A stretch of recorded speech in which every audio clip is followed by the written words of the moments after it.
बड़ी और अहम खबर की तरफ चलता हूं और उसके बाद मैं आपको बताता हूं कि कराची प्रेस क्लब पर गिरफ्तारियां किस तरह से हुई। एक बहुत बड़ा मामला और बहुत बड़ा इशू चल रहा था और वो इशू चल रहा था कामरान टेसोरी साहब के हवाले से। और कामरान टेसोरी साहब के हवाले से जो खबर आई थी उस खबर में ये कहा गया था, आज जुमे का दिन है और ये खबर आई थी कि कोई मंगल वाले दिन यानी नहीं बुध वाले दिन, बुध के दिन ये खबर आई थी और इस खबर में ये एक रिपोर्टर ने ये खबर दी थी और जिसके बाद ये तहलका मच गया कि जैसे कामरान टेसोरी साहब को जो है वो फारिग किया जा रहा है। अब इस हवाले से मेरे पास बहुत ही ताजा और बहुत ही अहम मालूमात आई है। ये खबर जिस दिन बात कही गई, आज तारीख जिस तरीके से मैं आपको बता रहा हूं, तो ये प्रोग्राम में रिकॉर्ड कर रहा हूं, इस वक्त तारीख है 28 नवंबर और ये वाकया जो जिसका मैं आपको जिक्र कर रहा हूं ये 26 नवंबर की बात है। और 26 नवंबर के दिन सुबह के वक्त ये बात अफवाह चलना शुरू हुई कि कामरान टेसोरी साहब को हटाया जा रहा है। हमने आपको बड़ी तफसील के साथ ये रिपोर्ट पेश की थी कि कामरान टेसोरी साहब और खास तौर पर एमक्यूएम का जो लोग हैं वो इस वक्त इस्लामाबाद के अंदर मौजूद हैं, लेकिन वजीर आजम से इनकी कोई मुलाकात नहीं हुई। उस दिन रात गए तक कुछ लोग ये खबरें बताते रहे कि कामरान टेसोरी साहब बस अभी इस्तीफा दे रहे हैं और अभी इस्तीफा दे रहे हैं, लेकिन सूरत हाल असल में मैंने आपको बता दी थी कि ये मामला है क्या। अब आता हूं मैं बड़ी अहम खबर की तरफ और बड़ी और तहलका अंगेज खबरें देने वाला हूं। जिस दिन 28 तारीख को यह मामला चल रहा था उस वक्त एक वक्त पाकिस्तान पीपल्स पार्टी का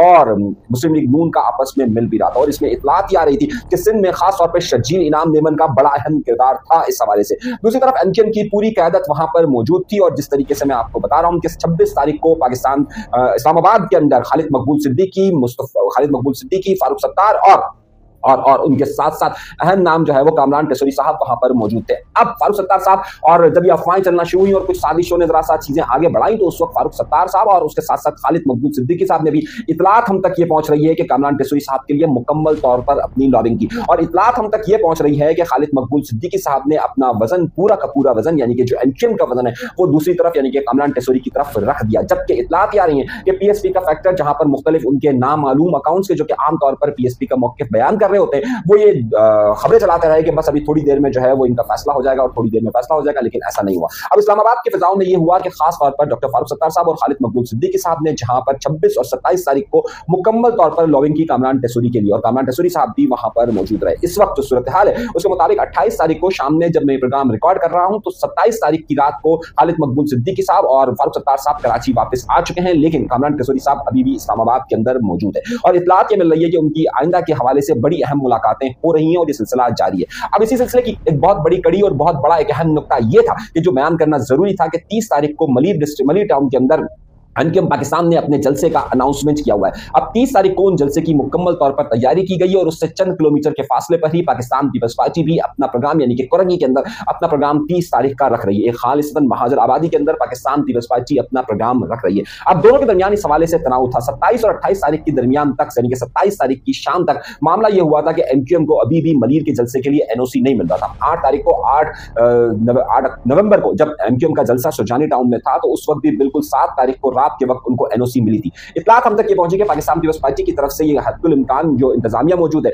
वो ये कोशिश करती रही कि पहले पाकिस्तान पीपल्स पार्टी की तरफ से क्या फैसला आता है और उसके बाद इन्हें एनओसी दिया जाए या ना दिया जाए। कल रात को यानी कि 27 तारीख की रात से पहले एमक्यूएम बिलाखिर एनओसी हासिल करने में कामयाब हो गई और एनओसी उन्हें मिल गया। अब ये जो बातें अफवाहें उड़ाई जा रही थी कि 8 तारीख का जलसा आगे की तरफ पोस्टपोन हो सकता है, ताहाल वो नहीं हुआ। इतलात ये मौसूल हो रही है कि अब तक उस इलाके की जो एमक्यूएम के एमपीएस हैं वो तो वहां पर जा रहे हैं, लेकिन अभी तक ये इतलात आ रही है कि मलीर में खास तौर पर एक एमएनए की सीट आसिया इसहाक के पास है जो अभी तक उस जलसे के हवाले से नहीं गई है। और दूसरी तरफ जो बड़ा अहम मामला है, जो समझने वाला मामला है, वहां पर मौजूद एमक्यूएम से ताल्लुक रखने वाले पीएसपी फैक्टर के एमपीएस अभी तक उस जलसे की तैयारियों के हवाले से नहीं गए। ये तकसीम वाज़े तौर पर इस वक्त मलीर के जलसे में और मलीर के इंतजामी मामला के अंदर नजर आ रही है कि पीएसपी का फैक्टर इस वक्त इस सारे मामला से दूर नजर आता है। अब इस हवाले से हमने ये इतलात दी कि कामरान टेसोरी साहब वहां पर हैं, फारूक सत्तार साहब जो इसमें कैंपेन कर रहे थे वो इस्लामाबाद में मौजूद थे, खालिद मकबूल सिद्दीकी साहब इस्लामाबाद में मौजूद थे और एनओसी का मामला था तो ये जलसा होगा या नहीं होगा। लेकिन आखिरकार एमक्यूएम पाकिस्तान ने यह फैसला किया है कि ये जलसा होगा। कामरान टेसोरी साहब ने सुरजानी के जलसे में अपना ऑनलाइन खिताब किया था, यानी कि उन्होंने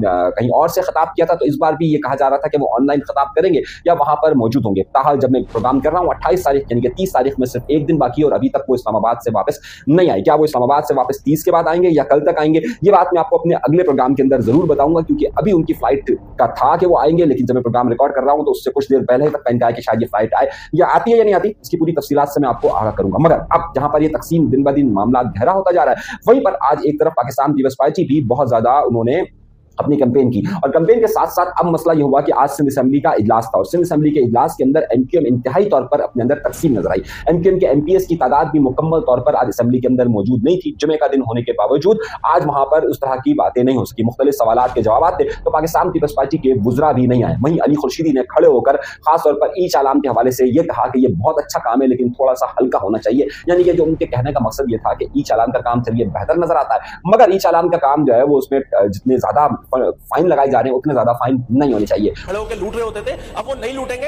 अब सिर्फ कैमराज जो है वही चालान करेंगे और उसके अलावा ट्रैफिक पुलिस का किरदार ऐसा जब रहा नहीं है, तो जब रहा नहीं है ना तो उनका। उसी में जिया लंजार साहब ने एमक्यूएम को इस बारे में दावत दे दी है कि वो साथ बैठकर हम इस हवाले से कोई हिकमत अमली करते हैं और इनको ब्रीफिंग भी देंगे, जहां आप मुनासिब समझते हैं हम आपके साथ हैं। लेकिन अब जिया लंजार और अली खुर्शीदी साहब के ताल्लुकात भी वैसे किसी से छुपे नहीं है। अली खुर्शीदी साहब ने तकरीर की तो फिर पाकिस्तान पीपल्स पार्टी के जिया लंजार ने तकरीर की। जिया लंजार इस वक्त वजीर दाखिला है, तो क्या एमक्यूएम पाकिस्तान पीपल्स पार्टी की इस पेशकश को कबूल करेगी या फिर वो भी अदालतों में जाएगी जिस तरीके से बाकी सियासी जमातें अदालतों के अंदर गई हुई, मगर ये होता हुआ नजर नहीं आ रहा। दूसरी तरफ इसी हवाले से एक बड़ी खबर भी आई कि एमक्यूएम के एक रहनुमा जिसे कहा जाता है रऊफ सिद्दीकी साहब का एक इंटरव्यू बहुत ज्यादा वायरल हुआ कि जिसमें उन्होंने ये कहा था कि अल्ताफ हुसैन साहब को माफी दे देनी चाहिए। तो अब अल्ताफ हुसैन साहब के लिए रऊफ सिद्दीकी के ये कलमात कोई नए नहीं है। अगर आपकी इत्तला हो कि 22 अगस्त 2016 को यानी कि आज से पूरे 9.5 साल पहले जब ये वाकया रोनुमा हुआ था, उसके बाद हर साल या हर मौके पर रऊफ सिद्दीकी साहब से जब कभी भी ये सवाल पूछा जाता है तो वो यही जवाब देते हैं कि माफी हो जानी चाहिए। रऊफ सिद्दीकी साहब का स्टैंड आमतौर पर उन तमाम रहनुमाओं से मुख्तलिफ नजर आता है कि जो अपने इंतहा पर मौजूद है। उसमें आपको पीएसपी का फैक्टर और आपको जो एमक्यूएम के चंद लोग जैसे फैसल सब्जारी वगैरह का मौके भी आपके सामने मौजूद होगा,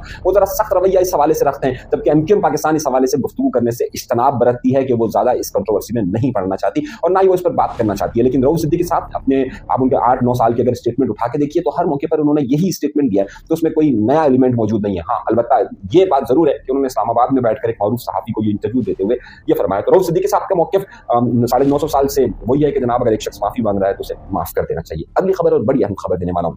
आज शहर में दफा 144 का निफाज वैसे ही है और रेड जोन में दफा 144 का निफाज है। आज सुबह के वक्त जब मैं खास तौर पे प्रेस क्लब के बाहर गया और जब मैंने देखा कि गवर्नर हाउस के पास, तो मुझे बहुत ज्यादा इजाफी नफरी नजर आई। बहुत सारे बसेस खड़ी हुई थी, बहुत सारे कंटेनर्स खड़े हुए थे। अब मैं इस बारे में परेशान था कि अल्लाह खैर करे क्या कामरान टेसोरी साहब तो इस वक्त इस्लामाबाद में मौजूद हैं, आखिर ये कहीं उनके गवर्नर हाउस का तो घेराव नहीं हो या मामला क्या है। जब पुलिस की बड़ी भारी नफरी मौजूद थी, फिर मुझे एक सोर्स ने बताया कि पाकिस्तान तहरीक इंसाफ आज यहाँ पर मुजाहरे का ऐलान कर रही है और उसकी वजह यह है कि अभी तक इमरान खान साहब से किसी को मिलने के लिए नहीं कहा गया। खासतौर पर अफगान मीडिया और इंडियन मीडिया इस वक्त तहरीक इंसाफ के लिए ये बात कर रहा है कि इमरान खान साहब अल्लाह न करे अब इस दुनिया में नहीं रहे। ये खासतौर पर आपको मैं कुछ चीजें दिखाता हूँ। ये अगर आप देखिए कि ये बड़ा नाम है इंडियन व्लॉगर्स का, इनके तकरीबन व्यूज जो है वो मिलियन में यानी 10 लाख के करीब व्यूज जाते हैं। ये भी पिछले 2-3 दिनों से ये खबर चला रहे हैं कि अल्लाह न करे इमरान खान को कुछ हो गया है। लेकिन इमरान खान के हवाले से अफगान मीडिया और खासतौर पर इंडियन मीडिया ये खबरों को मुसलसल चला रहा है और जाहिर इसकी एक वजह रेटिंग का पर्पस भी हो सकता है। और तहरीक इंसाफ के लोगों ने भी इस चीज को बहुत ज्यादा चलाया। आज इमरान खान के बेटों ने एक ट्वीट किए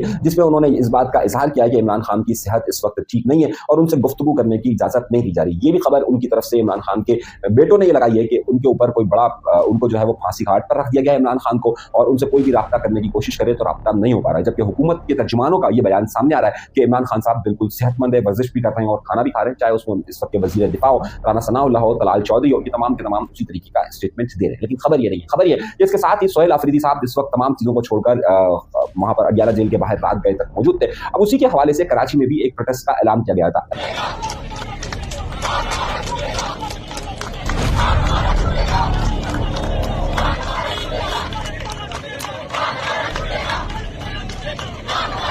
हलीम आदिल शेख साहब ने इस प्रोटेस्ट को लॉन्च करना था, जो कि इस वक्त सिंध के पाकिस्तान तहरीक इंसाफ के सदर है। जब यहाँ सारी सूरत बहुत ज्यादा खराब थी तो हमने देखने की कोशिश की कि आखिर क्या मामला है। कोई करीब ज़ैनब मार्केट से कुछ पहले वहां पर तहरीक इंसाफ के लोग एक एक करके 2-2 करके 4-4 करके जमा होना शुरू हुए, जिनकी कुल तादाद कोई 200 से 250 के करीब थी, जिसमें खवातीन भी मौजूद थी और मर्द भी मौजूद थे, नौजवान भी थे बहुत सारे लोग। तो 200 से 250 के करीब ये कुल तादाद 200 के करीब की तादाद कही जाती है, लेकिन तहरीक इंसाफ के जो इस वक्त सूरत हाल है उसमें 200 के करीब भी शामिल है।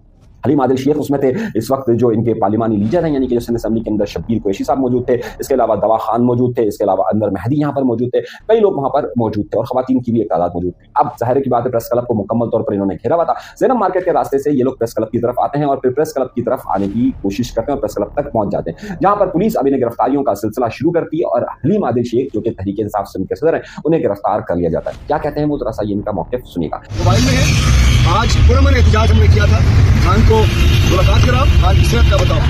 हमने एहतियात करके अंदर वापस जाने लगे तो हमारी खवातीन पे हमला किया, पुलिस हम पे हमला किया, हमारे वर्कर्स को जाती की गाड़ी चढ़ाई है और उसके बाद गिरफ्तार करना चाहते, गिरफ्तार कर गोली मार दो, लेकिन खान की खैरियत करो।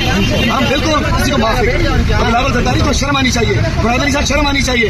तुम लोग अपने आप को सियासी जमात कहते हो, पीपल्स पार्टी सियासी जमात नहीं है, ये डिक्टेटर्स की जमात है। पीपल्स पार्टी बिल्कुल ये भुट्टो की पैरकार नहीं है, ज़िया-उल-हक की पैरकार। लेकिन इन्हें हिरासत में रखा जाता है, प्रेडी थाने के अंदर इन्हें रखा जाता है और फिर जो ये लोग थे, जितने भी लोग थे, इनको 1 घंटे के बाद रिलीज कर दिया जाता है। कुछ लोगों का ख्याल ये है कि पाकिस्तान पीपल्स पार्टी ने के कुछ अहम रहनुमाओं ने इस मामले में मुदाखलत की और शायद किसी वजीर ने मुदाखलत की और उनसे राब्ता हुआ और उसके बाद कोई फोन आता है। ये अभी तक इस तरह की इत्तलात आ रही है, लेकिन इसकी कोई तस्दीक नहीं हो सकती कि उसके बाद उनको रिहा किया गया, लेकिन अभी तक इस बारे में कंफर्मेशन नहीं थी। पाकिस्तान के इदारों को और खासतौर पर सिंध हुकूमत को इस मुजाहरे के बारे में पहले से ही मालूम था, इसलिए सुबह से सारे इंतजाम